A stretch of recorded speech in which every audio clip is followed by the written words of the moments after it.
Hi friends, welcome back to my channel. If you're new here, my name is Bethany and I just bought a TBR cart. So I wanted to share that with you and put some books on it with you and kind of tell you how I think I'm going to organize it. So I've been on BookTube for a little while and didn't have a TBR cart or a cart like this for anything. So I had one picked out for a long time that was like metal wire gold, and I loved it. It was at World Market, but it was very expensive, and so I was waiting thinking I might get that one, but I decided to just go with this much more reasonable version and clear up some space on my bookshelf. And one of the things I really wanted to put on this are library books, because I check out way too many library books. I also need to get better at that, about not checking out quite so many, because I can't read them all.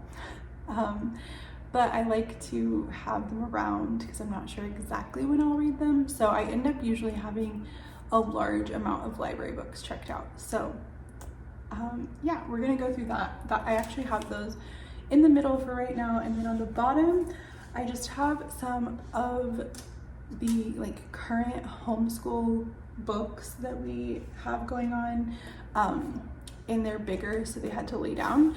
So I don't know if I'm gonna keep that like that, but I also wanted a designated spot for those. So I guess the only TBR part is up here. Well, obviously if I have it checked out from the library, hopefully it's on my TBR, you know. But they're not all mine, so some of them are kids' books.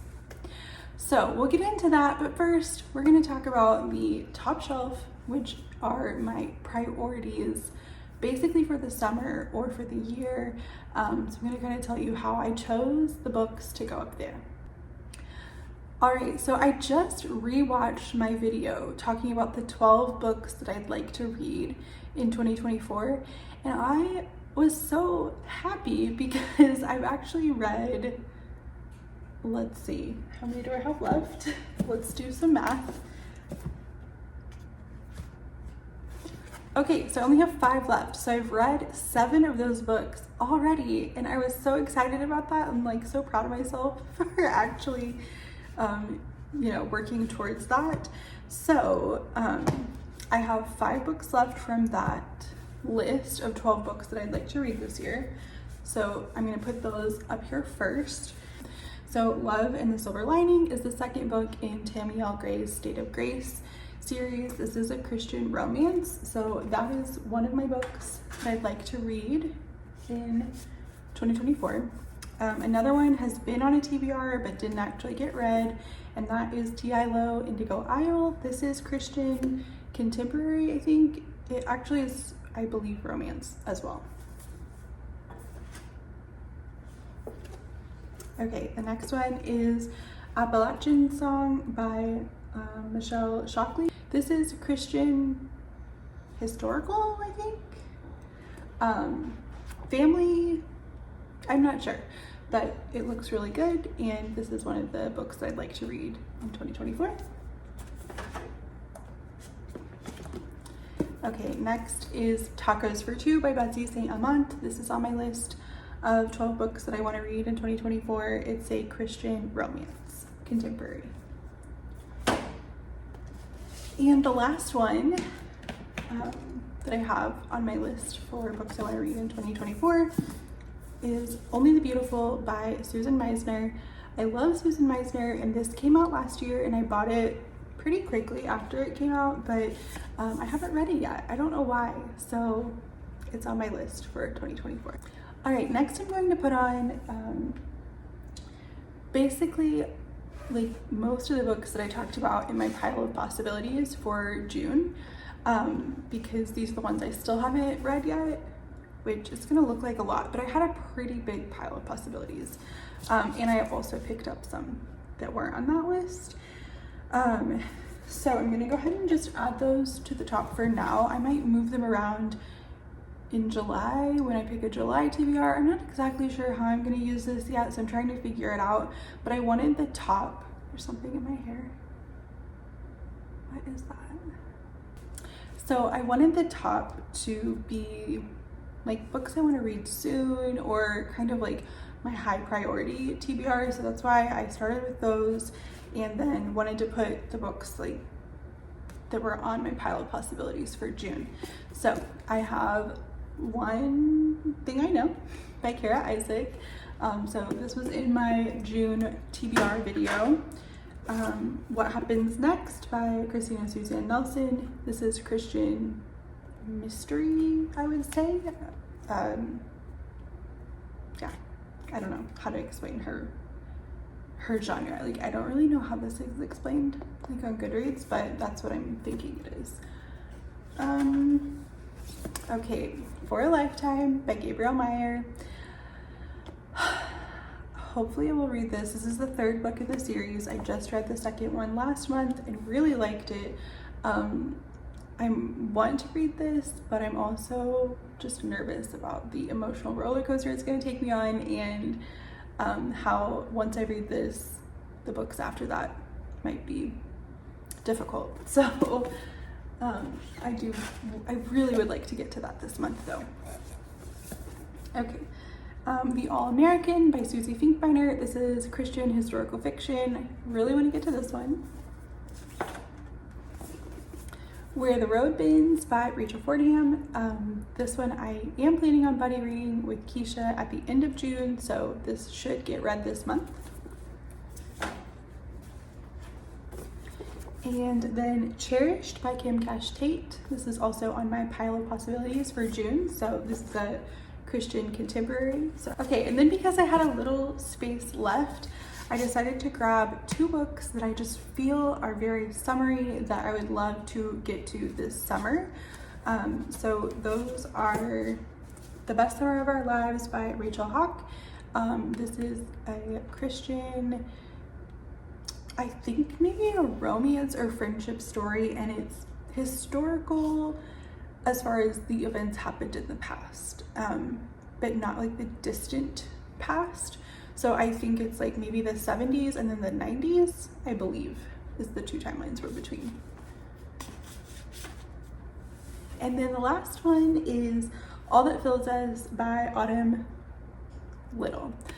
This is a Christian contemporary, and I've had this book for a while and haven't read it, but here lately I was thinking, I know that the setting is like in the wilderness, and I really like that setting, so I thought I should try this because I've had it for a while and have never read it. Also, this cover is beautiful, but this is about a girl who is struggling, I believe, with an eating disorder, and she decides to kind of go on this like adventure in the wilderness. It is Christian, I think, so I think that would probably be a pretty good story. So I'm looking forward to reading this, and it just feels like a good one to pick up this summer. Because I have some space behind these, I am going to add 3 more that are on my summer TBR because I have a video planned for these. So I'm gonna go ahead and let you in on that. I've kind of already talked about it, but I would like to do a fantasy, or I guess they're all like considered romantasy books. I would like to do a vlog reading some of that because it's not a genre that I read a lot in, but when I have read them, I've actually liked them, so I feel like I should try some more. So I picked some of the more popular ones that I've been seeing around a lot. So Belladonna by Adeline Grace, that's on the list for that vlog. And then Chrissie at Chrissie's Purple Library sent me Powerless by Lauren Roberts. I really want to read this. I know that the second book is coming out soon and everyone's really excited about it, so I'd like to read it around that time or before, even though I think it's happening soon. So I'd really like to read this one, and I went ahead and got the Powerful novella that I think is, so it's not like a prequel, I think it's a different perspective or a different character, but it kind of follows the same timeline as this. So I saw on Instagram like what do we call this? Basically, it was showing how to like tandem read these, and so that was really interesting to me. So I went ahead and picked up the novella, just hoping that I love it, and so I'm probably going to try to read these together. So this might be like the longest vlog ever, and I have a third one that I'll keep a secret for now that I want to add to my fantasy or romantasy reading vlog. So I'm just keeping those behind this top shelf because those are a priority for the summer. All right, so let's talk about my library books. Okay, so we have Above the Fire by Michael O'Donnell. I just finished this one, so this one's ready to go back to the library, and I enjoyed it. I will talk about it more on my wrap up, but yeah, it's just one of those books that I don't think everyone would like, but it was a good book for me. Okay, we have The Lost Husband by Catherine Cinder. This is one of the few Catherine Cinder books that I didn't own, so I checked it out from the library. I haven't read it. I did put it on my pile of possibilities for June, but it's pretty low on my priorities, so I don't think I'll probably get to it in June, so I might need to just go ahead and return it. Okay, the next two are on a themed, well, they were for a themed reading vlog idea that I had that I just haven't done, and I've had them checked out for a long time, so I should probably return them, but I keep thinking I might actually do it. So they're both middle grade, and that is Everything Else in the Universe by Tracy Holzer. I've heard really good things about this. I know that this is historical middle grade set around the Vietnam War. And this is also historical middle grade set around the Vietnam War, and that's Until Tomorrow, Mr. Marsworth by Sheila O'Connor. So, like I said, I've had these checked out for a while. I don't know when I'm going to do that vlog, but I might need to return them and just check them back out when I'm ready. Okay, then I have The Unexpected Mrs. Polifax. This is definitely the craziest, most ridiculous cover I've ever seen on a book, so I'm gonna zoom in for you. So I have heard, well, okay, Chantel was the first one that I saw read this, and I'd never heard of it before, and she really liked it. So in the idea behind it sounds so good. It's like a cozy espionage spy type story, I think. And it sounds so funny to me. So I just realized that the writing is a tiny. So I don't know when I'm gonna get to this, or if I'm going to get to it soon, or if I should return it. This is like my dilemma with the library all the time. Okay, another one that I really want to read, but I'm not sure when it's gonna happen, and I'm probably going to have to return it, is Everyone in My Family Has Killed Someone by Benjamin Stevenson. I just don't think I'm gonna get to it this month, so I might have to wait. I think that they have it on either audio or Kindle, so I could get it through one of those when I'm ready to read it and just go ahead and return the physical copy. Okay, I have The Secret Book in Scone Society by Ellery Adams. I just picked this one up from the library so that I was prepared for the comfy, cozy book club that Hannah at the Teachers TBR started. This is the first book that they are reading for that book club, and that starts in July. So I just picked it up from the library so that I would have it here ready for me to read for that book club in July. Okay, this is one that I picked up for a read aloud for my son. This is The 21 Balloons by William Pinet Dubois. So I don't really remember anything about this, but it was on a reading list, I think, from someone. So I picked this up as a read aloud. Also, don't know that we're gonna get to it though anytime soon, so I might need to send this one back. Okay, and these were just ones I picked up for some independent reads for my son whenever he's done reading what he's currently reading. So let's see. It is Patrick Wigglesworth Bizarre Bible Adventure. So I went ahead and got the first and second book because they looked like ones he could get through pretty quickly. So there's that one and this one. I don't really know anything about those. I just saw them somewhere and decided to try them out from the library. And then another one that I thought he might be interested in is Jack versus the Tornado by Amanda Clearly Eastep. This, I think, is Christian middle grade, and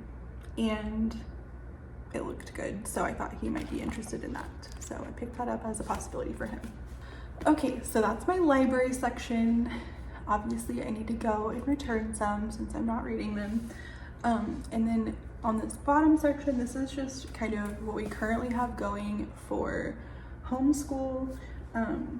So we just started, as a read aloud, the Wingfeather Saga on the Edge of the Dark Sea of Darkness. This is book 1 in the Wingfeather Saga, so we are pretty early on into it, but we are planning to read this over the summer with Read Aloud Revival.